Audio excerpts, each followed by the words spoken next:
The police radios crackled outside my bedroom window at 2:40 in the morning, and I already knew exactly what they'd come to find, because I was the one who'd arranged for them to find it. My neighbor's motion light snapped on across the cul-de-sac as officers moved up my front walk in Fairhope, Alabama, their flashlight beams cutting through the humid dark. My daughter-in-law stood at the end of my driveway in her bathrobe, phone raised, already recording, a smile she wasn't quite hiding pulling at the corner of her mouth. Inside the station, 2 hours later, a detective would open a manila folder, read exactly 2 lines, and go pale.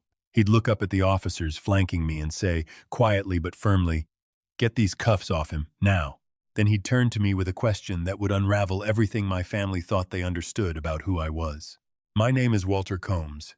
I'm 63 years old, and for 31 years I worked as a claims investigator for one of the largest life insurance underwriters in the country, the kind of man who spent his career finding the lie hidden inside a grieving family's paperwork. I retired 18 months ago with a good pension, a paid-off house, and more patience than any man should have to use on his own children.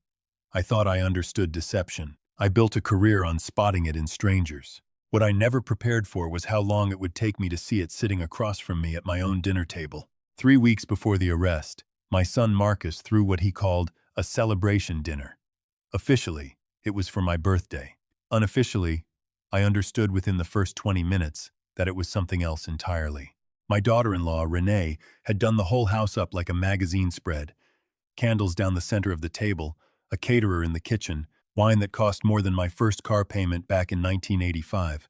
My granddaughter Faith sat quiet at the far end, picking at her plate, not meeting my eyes, which should have told me something right there. Children can smell rot in a room long before adults are willing to name it. Halfway through the second course, Renee leaned over with her wine glass loose in her fingers and said, loud enough for the whole table to hear, "You know, Walter, it's honestly generous of us to still include you in things. Most people your age just get quietly phased out." She laughed like it was a joke. Marcus laughed too, a beat late, checking my face to see how I'd take it. I took it the way I've taken most things in my life. I smiled, thanked her for a lovely dinner, and asked if there was any more of that bread. But that night, alone in the house I built with my late wife, Diane, God rest her, I sat down at my desk with a legal pad and started writing things down. Not out of anger, out of habit. 31 years of reading people's financial lives for a living does something to you. It teaches you that when someone insults you casually and confidently in front of witnesses, they've usually already decided you don't have the standing to fight back. And people only believe that about you when they think they already know how the story ends. I want to tell you something before I go further, because I think you deserve the truth up front the way I never got it from my own family. I am not writing this to complain. I'm writing this because somewhere out there is a father, a mother, a grandparent, someone who built a whole life out of showing up for people who quietly stopped seeing them as a person and started seeing them as a line item. If that's you, I want you to know it gets seen. Eventually, it gets seen.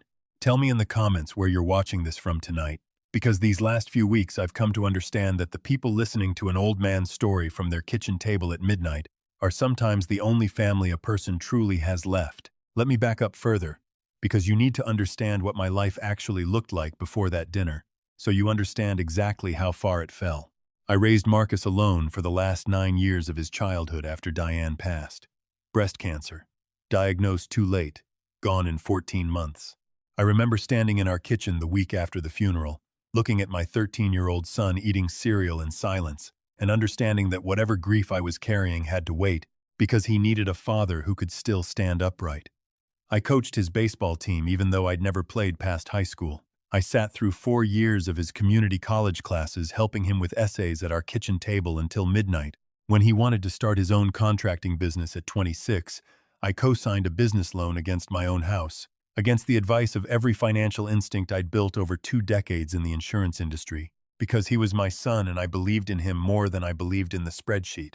That loan nearly ruined me. Marcus's business folded within 3 years, mismanaged, over-leveraged, and I spent the better part of a decade quietly paying down what remained of that debt without ever once mentioning it to him, because I didn't want him carrying that weight. I never brought it up. Not once. Not even the night Renee made her comment about being generous enough to include me. Marcus married Renee 11 years ago. I liked her at first. She was sharp, ambitious, good with numbers in a way that impressed me. She worked in wealth management for a regional firm, the kind of job where she spent her days advising other families on trusts and estate planning. I used to joke that between the two of us, Marcus had married into his own personal insurance investigator and gotten one for free. Looking back now, I understand that joke was closer to a warning than I realized. About 4 months before that birthday dinner, small things started happening that I chose, at the time, to explain away. My online banking password stopped working twice in 1 month, and when I called the bank, they told me the security questions had been changed from a device registered to an address I didn't recognize. I assumed it was some kind of glitch. A letter arrived from my insurer, the same company I'd worked for 31 years, addressed to me but referencing a policy review I hadn't requested, involving my life insurance and the beneficiary designation on it. I called customer service and was told the request had come through my son's email address, which was, at the time, still listed on my account as an emergency contact from years earlier when Diane was sick. I remember sitting in my study with that letter in my hand for a long time, not moving, just breathing.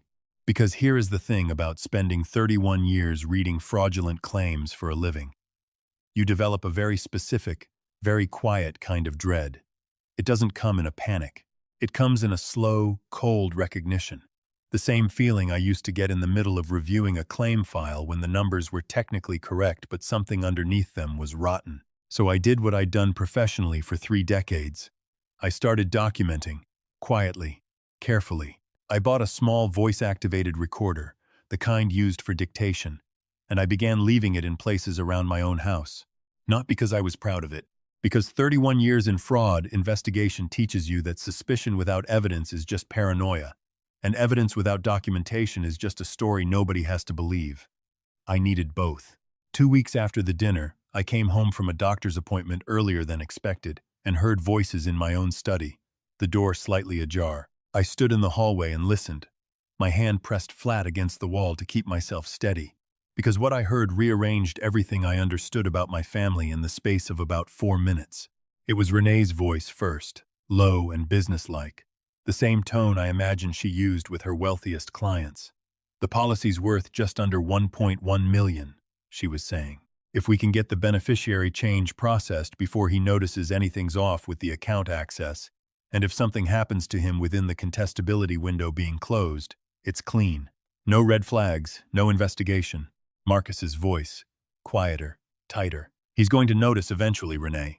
He worked in this exact industry for 30 years. You're talking about committing fraud against a man who used to catch people doing exactly this for a living. That's exactly why it'll work, she said, and I heard the smile in her voice even through the door. Nobody investigates the investigator. Everyone assumes he's too smart to be a target. That's his blind spot. He thinks because he can smell fraud in other people's families, he'd smell it in his own. He won't. He trusts us. He's spent his whole life trusting the people closest to him, and that's going to be the thing that finally gets him. I want to tell you that I felt rage in that moment. I didn't.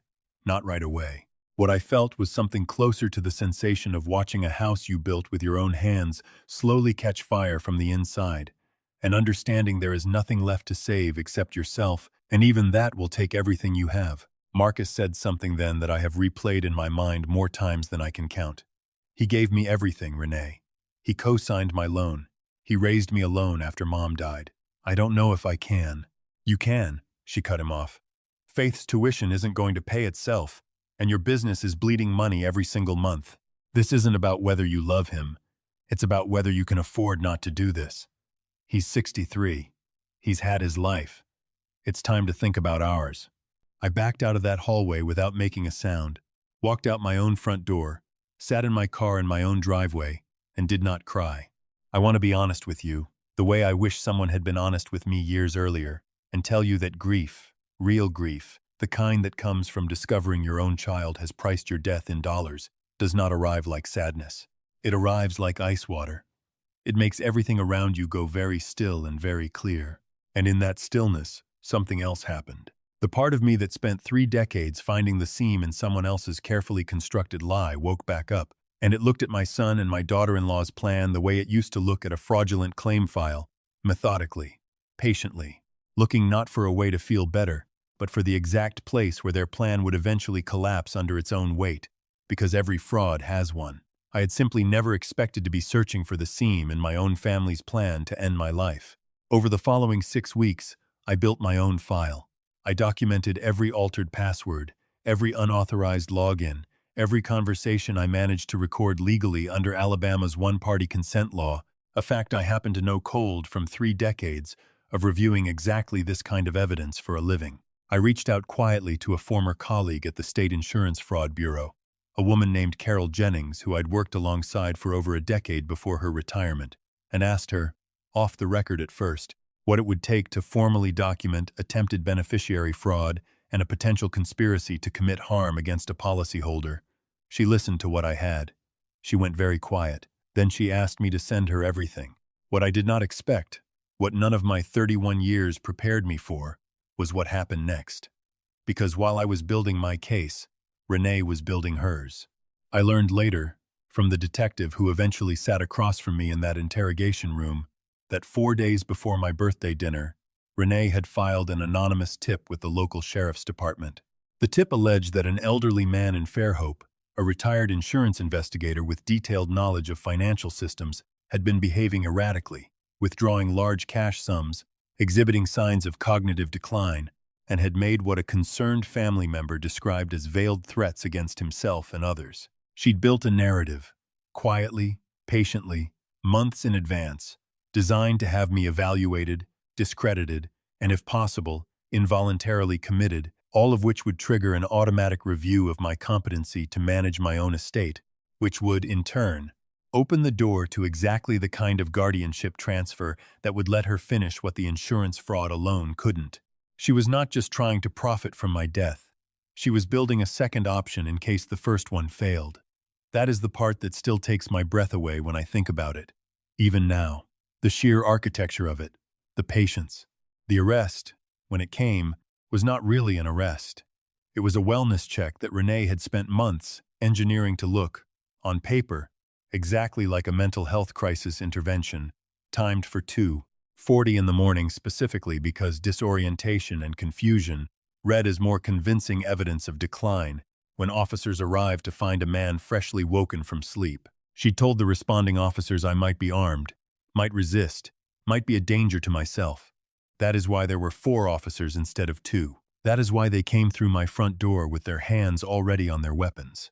That is why, when I opened my bedroom door in my pajamas, hands raised, calm, they still put me on the ground and cuffed me before asking a single question. I did not resist. I did not raise my voice. 31 years of watching innocent people damage their own credibility by panicking in front of insurance adjusters had taught me the most dangerous thing you can do when someone is trying to build a narrative about your instability is to become unstable in front of witnesses. So I stayed still. I stayed quiet.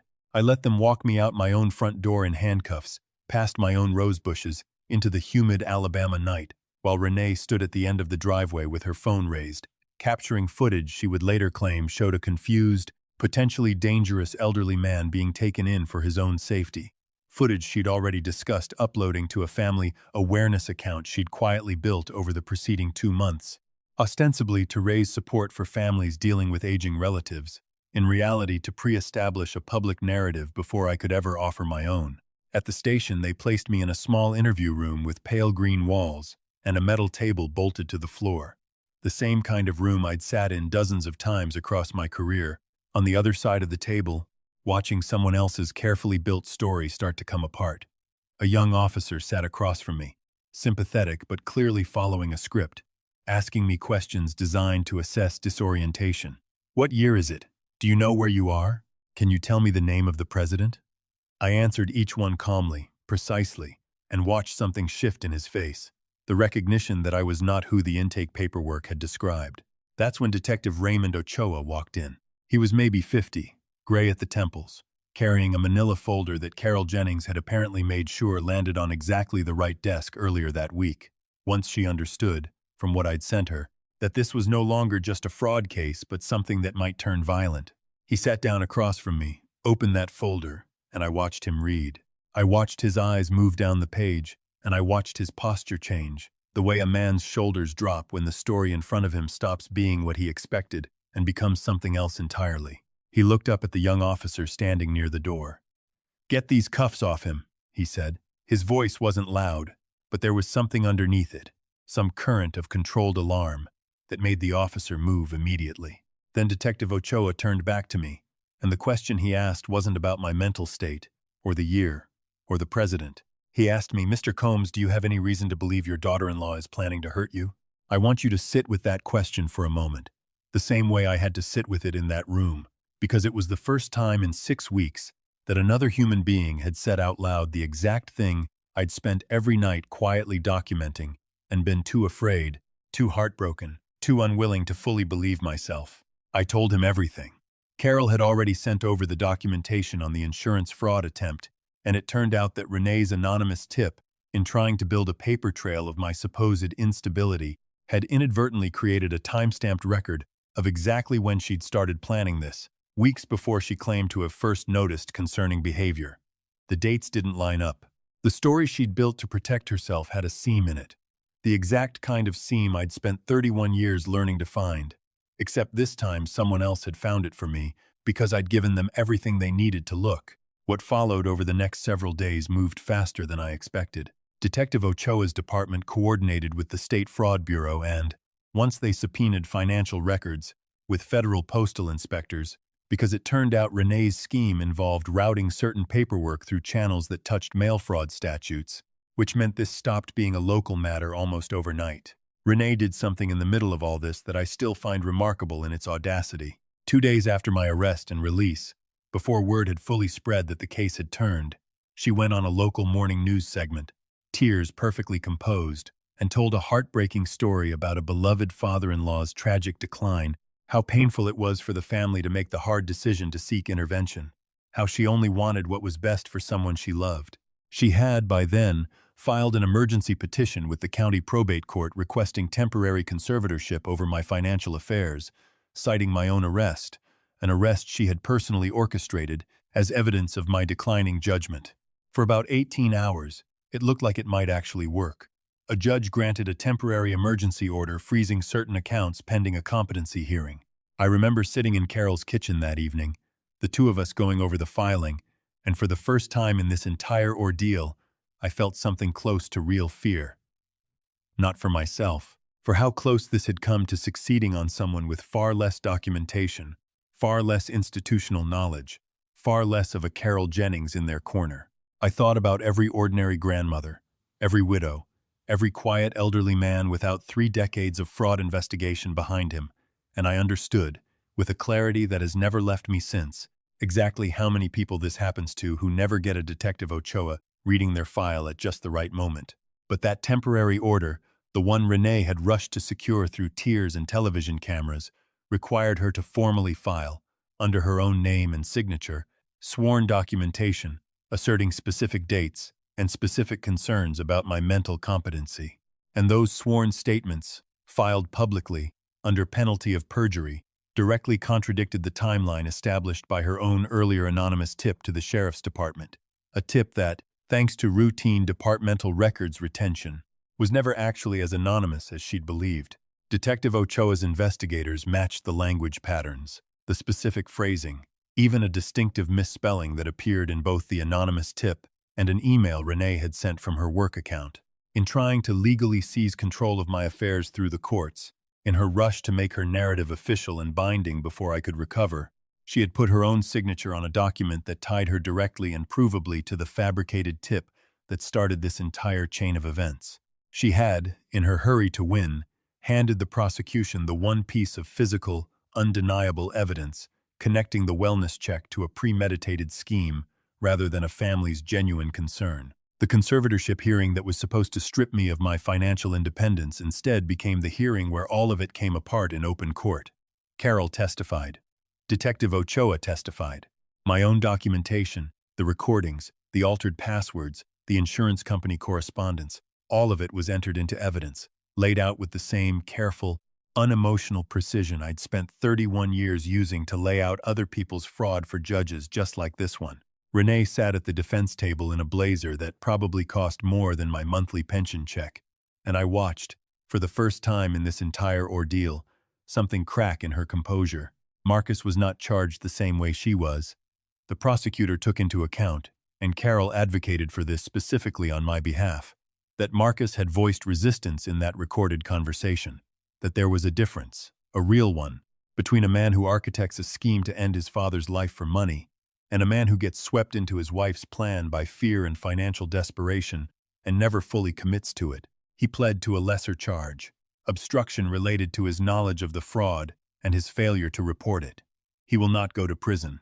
He will, however, spend the next several years on probation, in mandated counseling, and, more permanently, without his father's trust, which turned out to be a harder sentence than any court could have handed him. Renee was not so fortunate.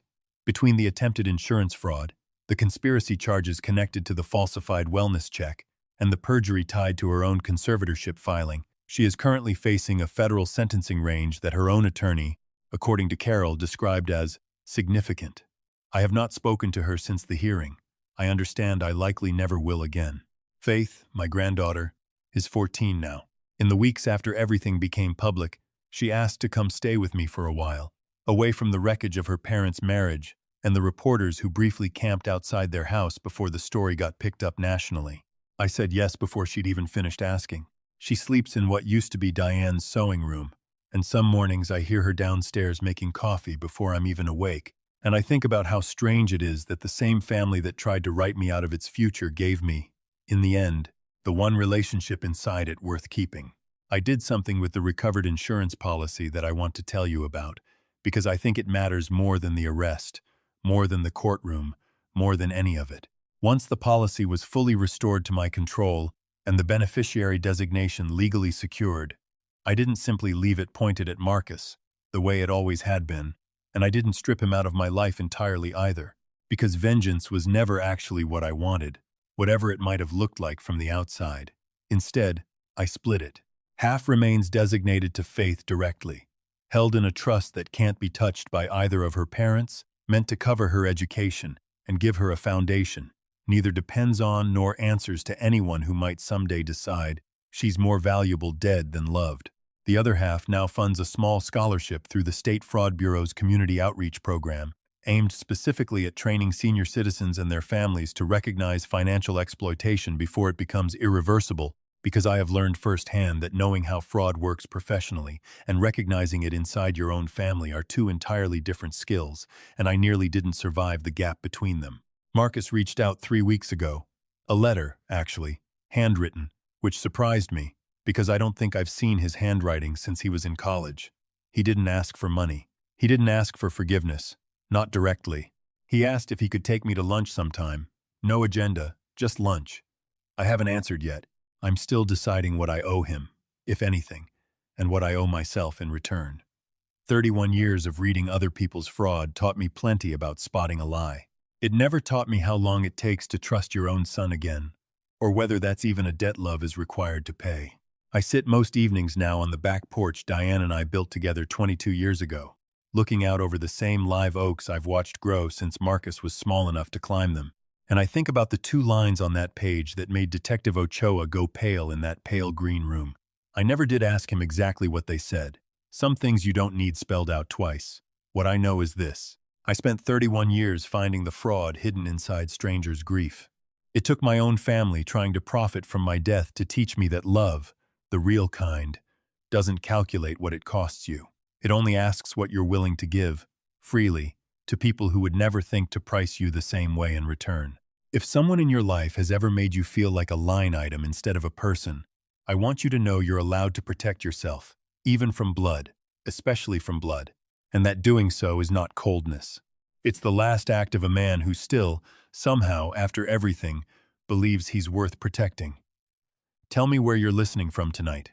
Tell me if you've ever had to find out the hard way exactly who was standing beside you and who was only standing there waiting. And if this story reached something true in you, stay a while longer. There are more of us out here than you think, and every single one of us is still learning how to trust again, one quiet evening at a time.